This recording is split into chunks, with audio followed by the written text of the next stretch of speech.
A secret at the heart of the government of Bangladesh. The Ahmed clan, a crime family at the center of power. We are not talking about some small-time thief here or a small-time robber here. We're talking about organized crime syndicate.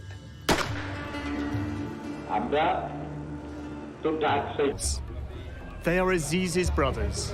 One is the man Aziz referred to in his text, Hassan Hungary. His real name, Haris Ahmed. He fled a murder conviction and now lives under a false identity. He calls himself Mohammed Hassan. Also waiting is the youngest of the Ahmed clan, Joseph. He served more than 20 years in jail for the same killing. There appears to be a last-minute change of plan. Instead of meeting his brothers in public, the general exits using a diplomatic channel.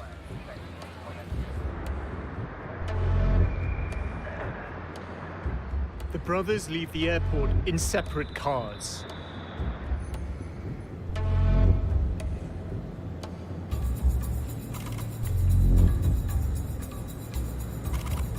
They regroup at a gated house in downtown Kuala Lumpur. Diplomatic cars from the Bangladesh High Commission are parked outside. Our surveillance team watches the property. The following day, the general returns with his younger brother, Joseph. Then another man emerges from behind the gates. General Aziz has led us to the oldest of the Ahmed clan, Anis. Anis Ahmed has been on the run since his conviction for the same murder as his brothers. He's built a prosperous life in his new homeland. Property records identify two owners of the house where the clan is staying, Anis Ahmed and Mohammed Hassan. That's Haris, the brother of Aziz. And this man is Anis Ahmed, the other brother. He's also absconding. Interestingly, he hasn't changed his name. The Ahmed clan sets off escorted by diplomatic cars. They head to the Bangladesh High Commission for the evening. At one time, they were a backstreet gang. Now, they are expanding their power in Bangladesh and increasing their wealth abroad. Aziz, the general. Anis, the fugitive we found in Malaysia. Joseph, jailed for 2 decades. And Haris, a killer on the run.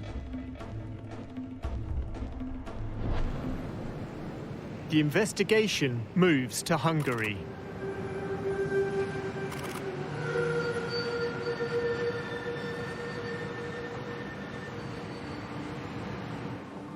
For the past 5 years, Haris Ahmed has lived a double life in the Hungarian capital.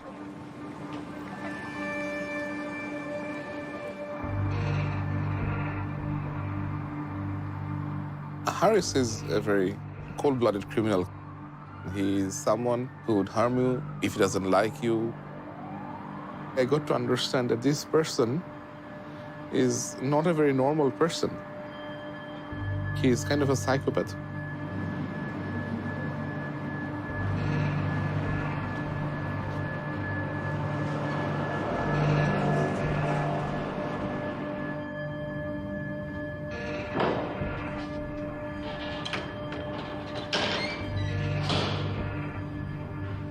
A former business associate speaks to us.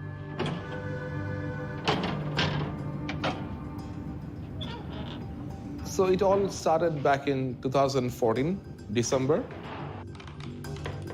I received a phone call from an acquaintance of mine that General Aziz Ahmed is visiting Hungary. He requested me if I can accompany him during his visit because there is no Bangladesh embassy here in Hungary. Sami took him sightseeing. The general had a proposal. He asked me that if I can assist him to set up a business for his brother who is living in India at that moment. I said, sure, if he wants to establish his business, I can assist him. After leaving from Budapest, I received a mail from General Aziz where he asked what are the things involved to establish the business. I replied him what are with the detailed requirements of paperwork. Nothing of it raised any alarm to me. I have seen on all documents that his name is Mohammed Hassan, and I was not that curious to check or go through his documents. And as it comes from someone like General Aziz, there is no point that I would doubt any authenticity of his documents. We've obtained the fake documents used to build up Haris Ahmed's new identity. It includes a passport. It's signed by Kulsum, an official from the Department of Immigration and Passports. She was later charged as part of a criminal network involved in passport fraud. In order to get a fake passport, you need to get a fake national identity card.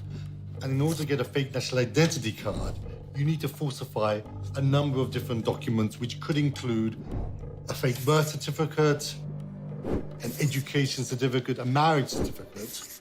And in getting all of these documents, within Bangladesh, he's committing a host of different criminal offenses within the country.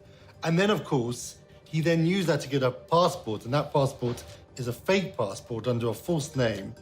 And in flying under that passport, he would have committed offenses in all of the countries that he traveled to. The documents were sent from General Aziz's office. At the time, Aziz was head of the Border Guards Bangladesh, or BGB. Oh, this is really interesting. The witnesses on this document are Major Sujal Haq and Brigadier General Abul Hasnat. They're both in BGB, and they were both in BGB at the time when General Aziz was the head of BGB. So presumably, Aziz has managed to get these men to sign a document which is a forgery. Another BGB officer, Major Sami Rashid, sent this email with Aziz copied. It certifies a bank account held in Bangladesh by a Mohammed Hassan. A delivery note shows Major Rashid's role in shipping the fake documents. So in order to commit this fraud, to make it work, to get the signatures, to send it to Hungary, General Aziz has managed to make a variety of different senior military officers as accomplices.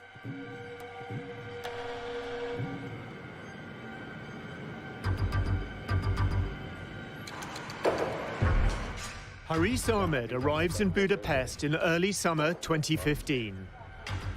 Documents obtained by the I Unit chart his efforts to build a new life under the direction of his brother, General Aziz. He sets up the Bay of Bengal company. His wife, daughter and son-in-law are co-owners. The Bay of Bengal is an umbrella company covering a number of businesses. There is a clothes shop called Niveau Fashion. General Aziz inspects the family investment. Will be a Biden inauguration, but term limits do not apply to the news media or social media, and that ultimately is where much of America's problem lies. Our starting point this week is Capitol Hill in Washington.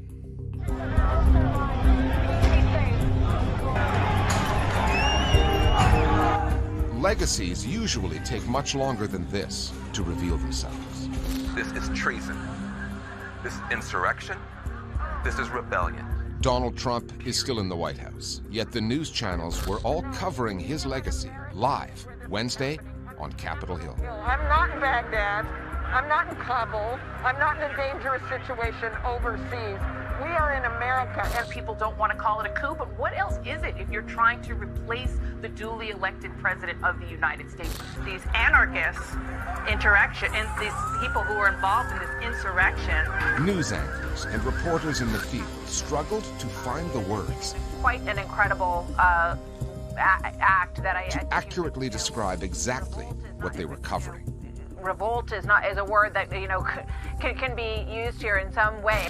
They ran out of synonyms for the term unprecedented. Nothing like I've ever seen before. It is hard to put into words what exactly we witnessed today. I've been around here for a long time. I've never seen anything like this. And the question was asked, how much of this was to be expected in a country whose president trades in lies and conspiracy theories? This was a fraudulent election. A land of competing news bubbles and news networks that cannot or choose not to agree on the facts. A country routinely described by its political leaders and its legions of talking heads as the world's greatest democracy. The invasion of the Capitol by supporters of Donald Trump was a very predictable playout of the messaging that you saw in the media that supports and sustains Trump's messaging. The president appeared literally at a rally with thousands of his supporters and framed it as a critical juncture for America. I know that everyone here will soon be marching over to the Capitol building. We want to be so respectful of everybody, including bad people. And we're going to have to fight much harder. The people who mobbed the Capitol were spouting information that came from conspiracy theories, information from conspiracies like QAnon online. That does not happen in a vacuum. That happens because there have been online communities that have been built around pro-Trump fandom, and most of those have been bolstered by conspiracies. People who call this president a masterful manipulator of mainstream media in the age of digital disruption give him too much credit. He did not invent the term fake news. Trump just harnessed it, deployed it against critical reporters, and had it amplified by the likes of Fox News, thereby devaluing journalism in the public's mind. The end result, polls show that roughly 35% of Americans say they believe the Trump narrative and not the mainstream media's on the 2020 presidential election, that it was stolen. It's fitting that at the very beginning of his presidency, you had his advisor Kellyanne Conway coining the phrase alternative facts. And here we are at the very end of it, where you have the majority of his supporters believe that the election was stolen. Fight for Trump! Because they live in essentially an alternative reality. It's an interesting thing to think about, to think about how much reality is based on collective understanding. And we don't have a collective understanding anymore as a society, it seems. The American information ecosystem doesn't make sense anymore. It's too convoluted with misinformation for people to know where the truth stands. And what that means is that people are not incentivized to tell the truth or to cater to the truth. The economic infrastructure of information actually incentivizes people to say things that are outlandish, that cater to emotions, that are very tribal. And Donald Trump is taking advantage of that. When Donald Trump came into office, he had mainstream media backing from Fox, America's most watched news channel, talk radio hosts like Rush Limbaugh, and online upstarts